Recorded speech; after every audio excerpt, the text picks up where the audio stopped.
ছোট থেকে বড় সকলকেই বিভিন্ন সময় নানান কারণে চিন্তিত থাকতে দেখা যায়। অনেক সময় অতিরিক্ত দুশ্চিন্তা করার কারণে শরীর খারাপ হয়ে যায়।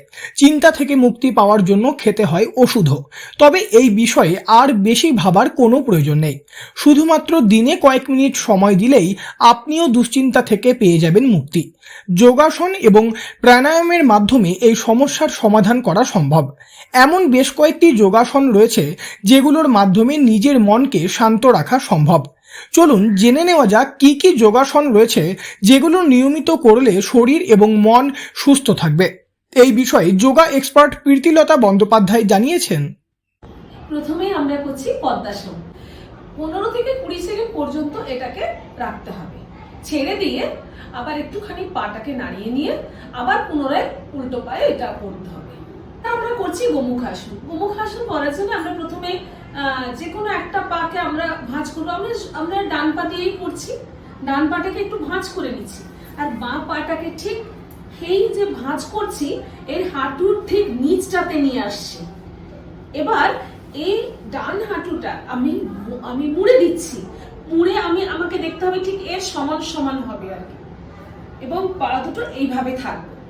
এইভাবে পায়ের উপরে বসবো না, পাটাকে পাশে রেখে এবার হাতটা আমরা সোজা করছি। ও একটা হাত ডান হাত, যেহেতু ডান হাঁটু ওপরে সেই জন্য আমরা ডান হাতটাকে ওপরে নিচ্ছি আর বাঁ হাতটাকে পেছন দিকে নিয়ে গিয়ে আমরা ধরছি, পেছনটা লক করছি, ধরছি। এটাও কিন্তু 15 থেকে 20 সেকেন্ড আমরা রাখবো। শ্বাস প্রশ্বাসের দিকে খেয়াল রাখতে হবে, শ্বাস প্রশ্বাস স্বাভাবিক। নাম হচ্ছে ভদ্রাসন।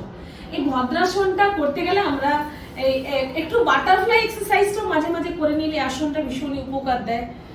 এইভাবে করে নিলে এইভাবে আমরা বসতে পারি সোজা হয়ে, চোখের দৃষ্টি সোজা।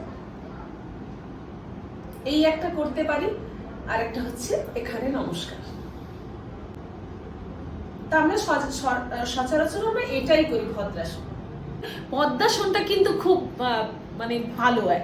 পদ্মাসনে যেরকম আমাদের পিঠের যে ব্যাকবোন অর্থাৎ পেছনে যে মেরুদণ্ড সেটা সোজা রাখে, সেই সঙ্গে সঙ্গে আমাদের পায়ের ব্যথা সারায়, সেই সঙ্গে মনোসংযোগটাও কিন্তু বাড়ায়। মুখাসনও তাই, ভদ্রাসনটাও আমরা কিছুক্ষণ বসতেই পারি, একভাবে বসা।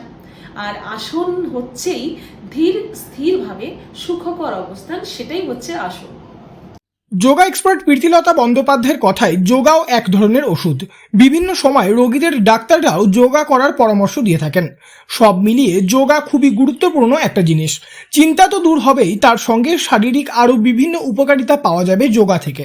তাই ছোট থেকে বড় সকলেই শরীর এবং মন ভালো রাখার জন্য যোগা করা শুরু করতে পারেন। পূর্ব বর্ধমান থেকে বনোয়ারিলাল চৌধুরী, লোকাল 18 বাংলা।